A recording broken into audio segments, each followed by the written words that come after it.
Tonight, the controversy pitching 400,000 Seventh-Day Adventist Church members against the Electoral Commission over the 7th of December general elections. The church is demanding a change in the date, and they cannot separate their civic responsibility to vote from their religious commitments. Is the Sabbath of thy Lord. If it were mine, I would decide on what to do with it. But it's God's, and he says on this day, don't do this or do this. So that's where the conflict comes up. And that's why we think that if there's anything that can be done to change the date, it will help our members.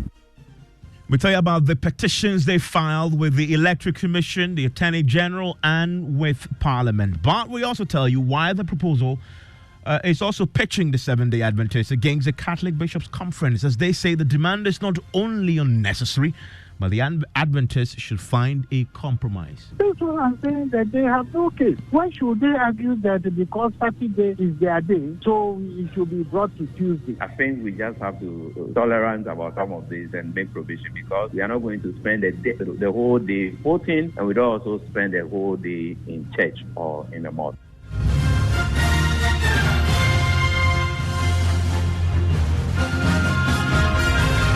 This is Top Story with Evans Mensah.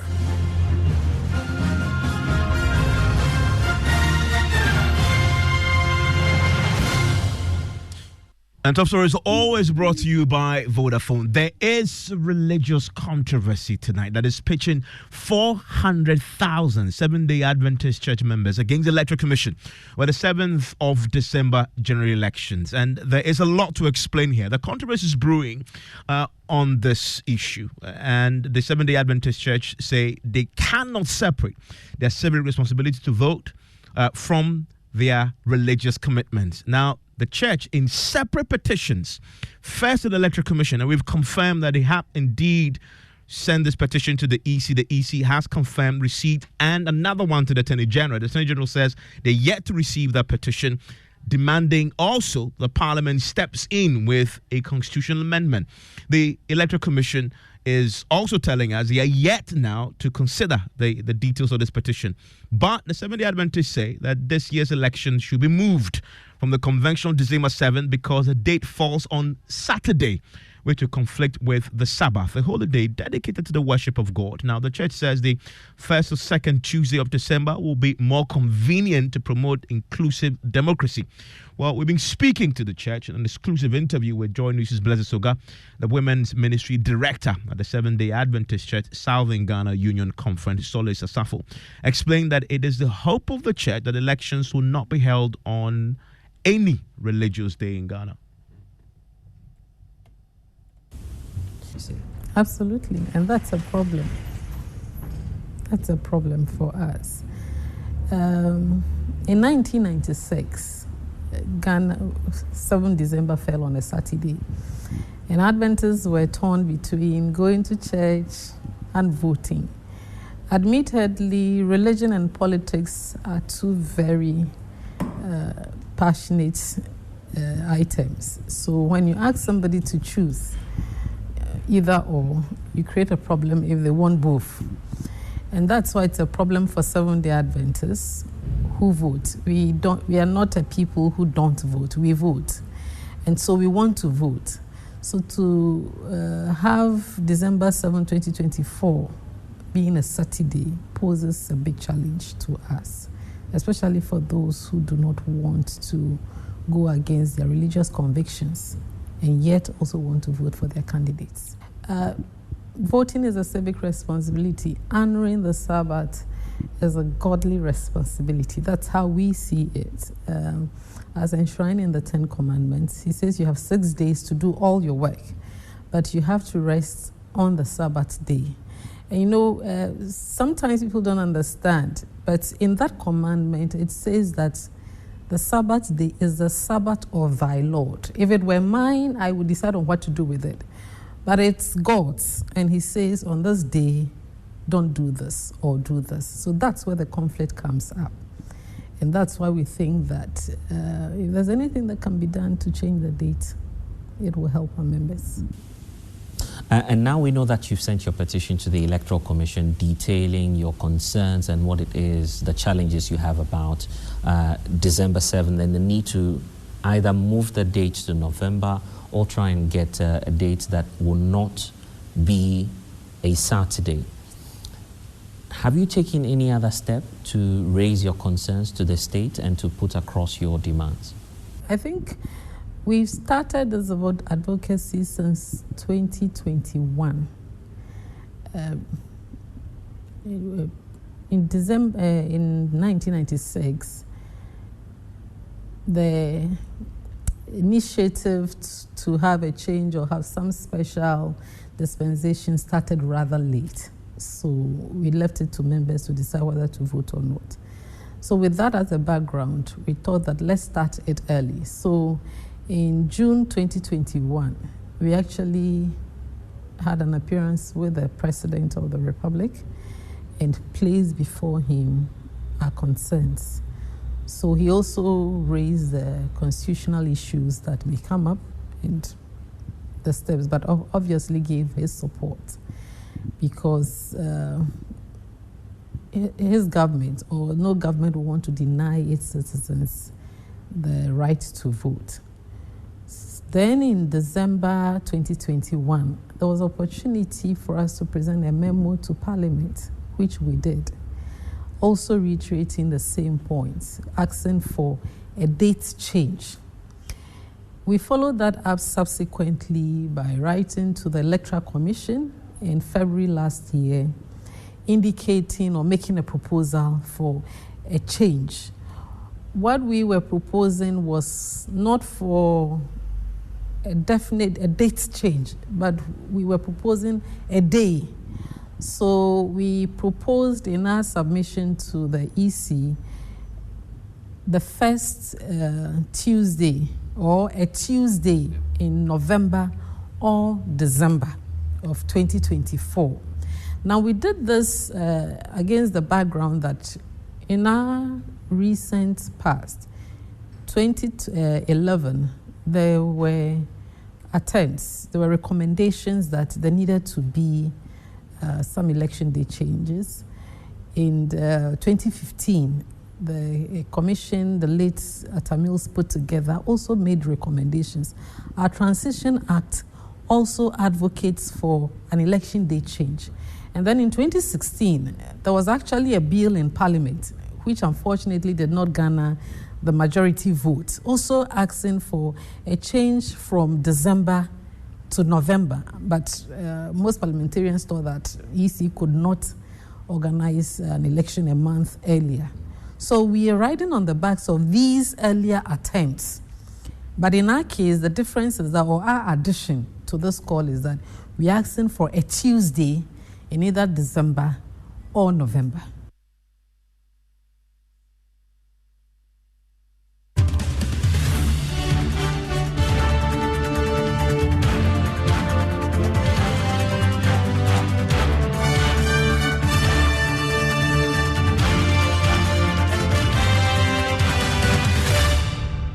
I had that interview with the Director for Public Affairs and Religious Liberty at the Seventh-Day Adventist Church, Ghana, Dr. Solis Asafo. In the studio with me right now is my colleagues, Blessed Soga, who did an interview. He's been following up with the church on this particular matter, but also with me is my colleague Kofi J, who has been looking at their numbers and the potential impact of what may happen on the 7th of December if the demands are not heeded to. But Blessed, what specifically do they have grounds that they've laid in this petition before the Electoral Commission?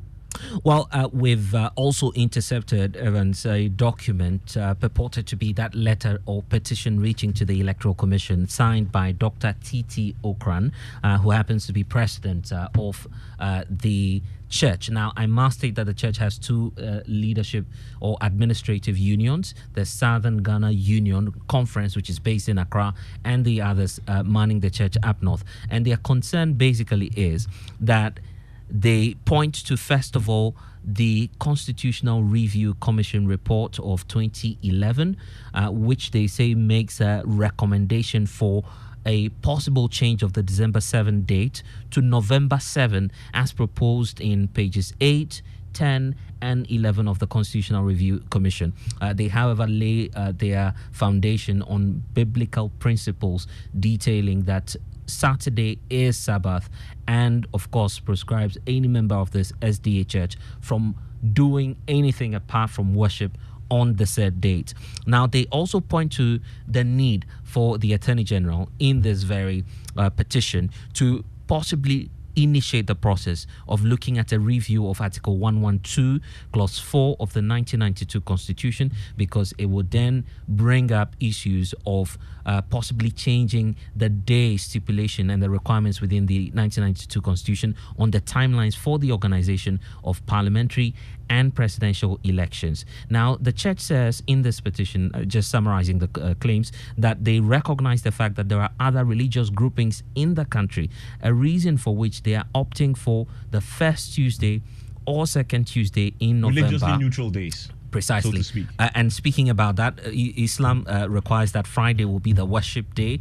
We know that for Sunday it will be for Christians who are not Adventist, and for the Adventist church itself will be a Saturday. So they believe that Tuesday is religiously neutral, because even within Accra and other parts of the country, Tuesdays have a significance for local, traditional rulers, where an order is made for fisher folk not to go fishing, and for those who farm as well, they are required not to go farming on Tuesday. So it forms part of the reasons for which the SDA Church including believes also that these concerns must be taken. The practical concern they've raised about some of their churches are used as polling centers, and some of their members actually work for the Electoral Commission on the day. Now, they talk about the number, and they have done some tabulation. It comes to 2,090 buildings, and they say that these assets or buildings belong to the SDA Church. They might either be a school building belonging to the SDA Church,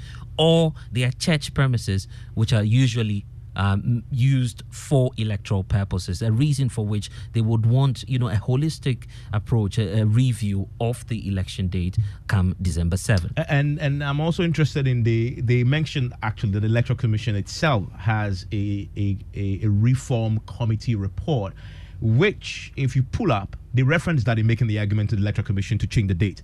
It had been proposed in that particular report by the Electoral Commission that the elections are held for presidential and parliamentary on the 7th of November. The Electoral Commission had not come round to actually implement that proposal just yet, but the Seventh-Day Adventist petition mentions and cites that particular report and says, in essence, the Electoral Commission itself has been thinking about changing the date for the election. And in fact, that's something that that's contained in the Electoral Commission Reform Commission report, if that's the document you're referring to. Document. And they conclude this petition by pointing out also that you have the same situation happening in 1996. It did happen. The church had to, be lax about it and not giving a strict directive. However, they believe that this will recur, because after 2024, there will come a time again when December 7 will fall on another Sabbath day, which will be a challenge for the church.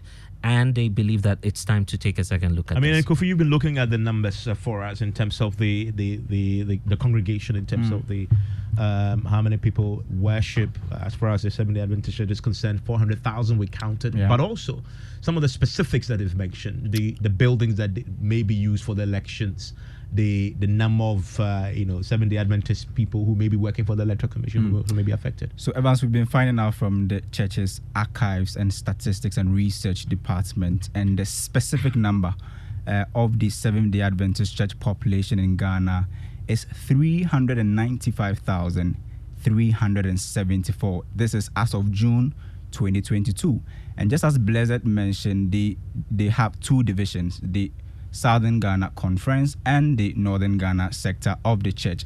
If you go to the Southern Ghana Conference, there are 7 regions here, and they have about 1,055 churches. Now, if you look at the population of the 7 regions, we are talking about 188,650 Seventh-Day Adventist churches. Now, let's go to the Northern Ghana Union Conference, where we have the Ashanti region and other northern parts of the country. There are 9 regions in here, and 1,068 churches or institutions. And if you look at the population of the Northern Ghana, conference, this is the biggest portion of the division, 206,724. So together, we are looking at close to 400,000 Seventh-Day Adventists who are currently in Ghana. You know, the church does not baptize juveniles. So for you to be a member, you should be about age 15 and some, significance here. What about this number they mentioned about, the church buildings possibly being used for? Yeah, absolutely. If you look at the country, they sum both the churches and educational, facilities. So you look at, secondary schools and primary schools or basic schools, totaling about over 2,000 institutions scattered across the country that usually are used as polling stations during elections. As you may have noticed in the petition to Parliament, and also now the Electoral Commission. The Electoral Commission has indeed confirmed to us that they have received this petition. The Electoral Commission, though, says they are yet to take any decision on this particular matter. The Attorney General's Department, though, tell us that they have not received this yet and they don't know about this petition. But there's one to Parliament also. I want to bring in the President of the Parliamentary Christian Fellowship, an MP for Whole West, Emmanuel Bedra, who joins us on the telephone line right now. Mr. Bedra, thanks for your time here on Top Story. Thank you very much, Evans, and good evening to your cherished listeners. Also joining me right now is the Director for Public Affairs and Religious Liberty at the Seventh-Day Adventist Church, Ghana, Dr. Solis Asafo. Doc, thanks for your time here on Top Story. Hello, I'm here. Good evening. Great to have you on. And let me quickly clarify, have you sent this petition to the Attorney General's Department just yet? Yes. If you look on the date, it was submitted on the 9th of January. And your sole purpose is to get the Attorney General to start a process in Parliament to amend the Constitution? Yes, that's the proposal we are making. Because it's two ways. It can be, the amendment can be put forth by the Attorney General or through a private member's bill. But we think that going through the Attorney General is the best way. 9th of January, have you received a response yet? No, not yet. What about the petition you sent to the Electoral Commission? In fact, we met with the Electoral Commission in June 2023 on this same issue. We wrote to them in February. In June, they gave us an audience, and they indicated to us they would consider the proposal we put before them. So we still think it's under consideration. Emmanuel Bedra, you are a member of Parliament. You also represent a caucus in Parliament that advances the interest of the Christian community, the Parliamentary Christian Fellowship. Has this formally come to your attention? It hasn't come to our attention. Until this evening, I've not even heard of any group of Christian community asking for the change in date for our election. And so this is news to me anyway. Maybe they've addressed it to the Speaker. Speaker has not brought it to my attention yet. But now you know about it. Is that a legitimate demand? Well, Evans, my brothers from the Seventh-Day Adventists, the whole country needs to listen to them, and then the whole country will have to take decision. If you look at the numbers that you just called, the 395,000 membership, it clearly shows that they have at least or close to about 1% of Ghana's population. And so it's worth listening to them and also look at the merit in what they've said. Having said that, Evans, the date has been set as per our Constitution and as per the instrument brought by Electoral Commission. Our laws or the Constitution in Article 63 says that the election should be held if there's a president and the person is rerunning. It should be held a month before the handing over, or it should be held, it should not be held after 4 months. That means that between October to December, you can hold election so that handing over can be done in January 7th. And so the date for 7th January has been cast in stone, is set in our Constitution. Now, it is the date that we can vary. That's why during the Constitutional Review Committee, they came up with a date that we should have enough time for people for when we are going through our transition. There should be enough time for transition period. That's why the Constitutional Review Committee came out with the 7th November. Now, the issue is not about the date of election, but the day. if I get you right, it's a date, Saturday of election. Now, if 7th of November is also, as my brothers from the Seventh-Day Adventist are saying, if the 7th November is also a Saturday, does that mean that we have to shift it to another day? We should look at all these things carefully before we decide. So it has both religious undertone and also we must also respect the Constitution of Ghana. The Constitution has not yet been reviewed. They said they are bringing an amendment, or they propose an amendment to the Attorney General's Department. We are waiting for if the Attorney General will listen to them and bring it to us, then we'll look at it whether there's a merit in taking the amendment at all. I mean, Dr. Safo, you make the point in your petition that we are in a secular state. The Constitution actually upholds that particular point also. And yet, one religious body says, well, let's change the date because it doesn't agree with our own religious beliefs. That sounds to me like a contradiction. But then you said it sounds to you like a contradiction. It's a secular state. The date has been set. Just comply. No, I don't see a contradiction. Change can always take place. And, when you spoke about the numbers, it's not necessary. Change must not necessarily come from the majority. In Ghana's election, 50+1, so even a single vote counts. Our position is that in as much as we are entitled to our religious liberty, anything that goes contrary to our religious liberty, we must speak up about it and make proposals for a change. Truth be told, the Seventh-Day Adventist Church does not legislate with members whether to vote or not to vote. In other words, they can go to church in the morning and turn up later and cast your ballots. What you would find is that it's left to the individual to decide. But in most cases, and as you pointed out, if our churches and our schools are used as polling stations, some of our members are polling agents. You are in church, you have to go out, line up for hours. But there's provision. There's raises provision. A lot of issues and conflicts for people. But that's it though, because there's a provision for you to vote early. If indeed you are going to be an electoral commission officer on the day, you can do the special voting and vote early. Yes, but there's no provision for if they would use your facility as a polling station and whether another place will be found for you. It raises a lot of conflict. And truth be told, politics and religion are very sensitive things to people. And so we think that in as much as we may be in the minority, we believe that this elections and going to church should not be an either-or situation. If there's opportunity and if we can be heard, let's go through the processes and let's see what Ghana thinks. I mean, direct question. So if this doesn't change and it stays on Saturday, you won't vote?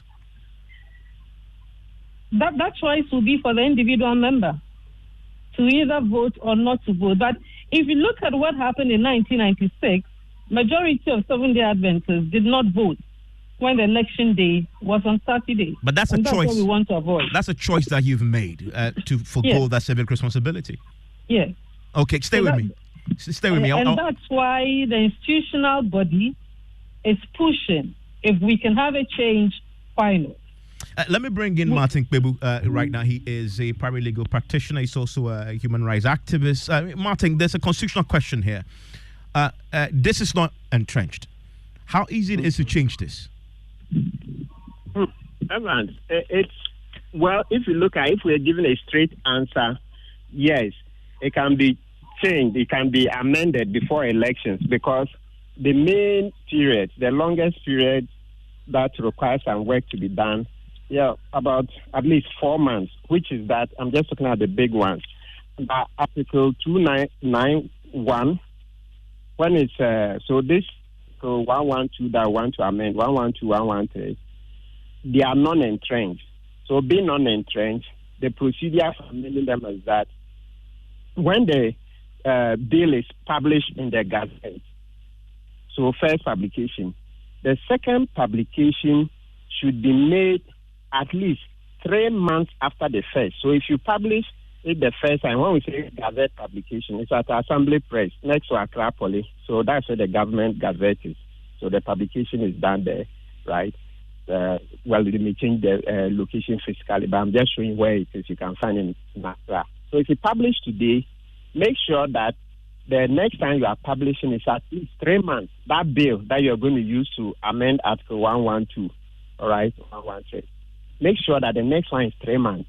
And then after, when it's taken to there's procedure for it to be taken to the Council of State. And Council of State also has 30 days. Well, they say within. So, but right now we are looking at a big ticket. I think Council of State doesn't finish that within. This doesn't finish within 1 day. The law gives them up to 30 days. So, publication between the first and second one requires 3 months. Council of State requires 30 days. So that's 4 months. So the rest of the things that's between now and December 7th. So we have about 10.5 months. The rest of the other constitutional steps can be taken within that 6 months. So, simple answer, theoretically, yes. But practically, maybe if they're going through, there could be some hiccups here and there. I mean, the Constitution, I raised the point about this being a secular state. It's a secular constitution that we're around. The date is already fixed. One religious group says, well, because of my religious beliefs, it will affect my ability to marry both, to be religiously committed, but also exercise my civic responsibility. In demanding this change, if I don't believe in that, and the vast majority of Ghanaians don't have a problem with this, as we've seen 400,000 Adventists do, that appears to me, if anybody attempts to change this date, you're then going to have a situation where others will come and say, but why are you changing the rules for 400,000 people? It's a secular state. Yeah. Evans, you have a point. So, since it came, well, we are also thinking about it. I've been wondering whether we can do early voting for them, like we do for the security agencies, except that the security agencies, police agencies, put their combined numbers. They are not up to 400,000. So let's look at it. Right now we are looking at the alternatives. It's one of the things we can do, early voting. In the U.S. like this, they don't just have the elections on one day. You see, a week before, people are allowed to vote over a period. Since we've copied a lot from them, maybe we can look at that, early voting. Early voting is one of the options. Except that for each of the days those people are voting, what I can see is that it will bring a lot of strain on parties in opposition. The truth of the matter is that when a party is in opposition, generally its sources of funding are far more difficult. It's more financially constrained. The one in government is able to do corruption like we are currently facing. They steal here and there, like Kennedy Japan has said, and so they are able to afford it more. So practically, I can see that when we want to do that early voting, yes, then it means that we can say, okay, the state should bear that cost. Because you know what, Evans, this brings in the matter of party financing. The World Bank, the major institutions in the world, in the world, have seen that party financing is one of the greatest causes of corruption. So if the state wants to absorb this cost, we can do early voting. If the state says, no, we are a developing country, we are not interested, then okay, let's do the constitutional amendment and get one single day. I mean, Mr. Fuseni used to be the ranking member of the Constitutional Legal Affairs Committee in Parliament. Mr. Fuseni, where do you stand on this question? Well, thank you for having me on this matter. Indeed, this is a very interesting matter, a very interesting development. In 2012, we were on the brink of a constitutional crisis. We had conducted about 2008 actually, we had conducted 3 elections to determine our president, and we were left with a very limited time for the transition. So in 2014, His Excellency Dramani Mahama initiated proceedings to have the voting day moved to the first Friday of November. That was fiercely resisted in Parliament. So the amendment to the 7th December date to move same to the first Friday of November was defeated because we couldn't get 2/3 majority. That was clearly a constitutional. We had thought that because of the way the Constitution prescribes the way the president is to be determined, we could run into a fourth round and all that. And so we needed more time for transition. Now, what the SDA, Seventh-Day Adventist Church, is saying is that they believe that Saturday, which is their Sabbath, will not permit them to take part in the voting, and they are relying on the basis of inclusivity and participation in the elections to request dates be changed to the Tuesday or first Tuesday or second Tuesday of November. That will require a constitutional amendment, obviously. And whether we have time to do that, whether the government has appetite to do that, is another matter. They are right in demanding so because Article 21(1)(c) of the Constitution says that every person has the right to freedom to worship, to freedom to practice his religion, and to manifest same. And so, yes, the religion forbids them to participate or do anything other than worship their God on a Saturday. And so they might not be able to participate in the 7th of December elections because it's going to fall on a Saturday. Now, if we are interested in including them, in making sure that they are included in determining the who becomes the president of the country, then we need to take their concern seriously. And I've heard Martin suggest that probably early voting that might have constraints. The security services are a determined group, and because they have activities on the voting day, they are allowed to vote. Early voting, to vote before the date of the elections, to compile a register of all the members of the Seventh-Day Adventist Church and make the register available to political parties to allow them to vote prior to the day of elections might be quite onerous. But that is not to say that can be ruled away. We can look at that possibility. But the most obvious way, if we are minded to think about or to consider their plea for inclusivity and participation, then the obvious route will be to amend the Constitution to bring the date backwards. Yeah, and that obviously is one thing that it's going to be a subject for the Electoral Commission to consider. And Mr. Bedra is still on. Mr. Bedra, you are in Parliament. This can be one that a private member pursues. Is this something that you're interested in, considering that you represent a group in Parliament that advances the cause of the Christian community? Well, Evans, I will not consider that private member's bill. Rather, I will rather appeal to my brothers and sisters from the SDA fraternity to reconsider, because, you see, as I mentioned, it's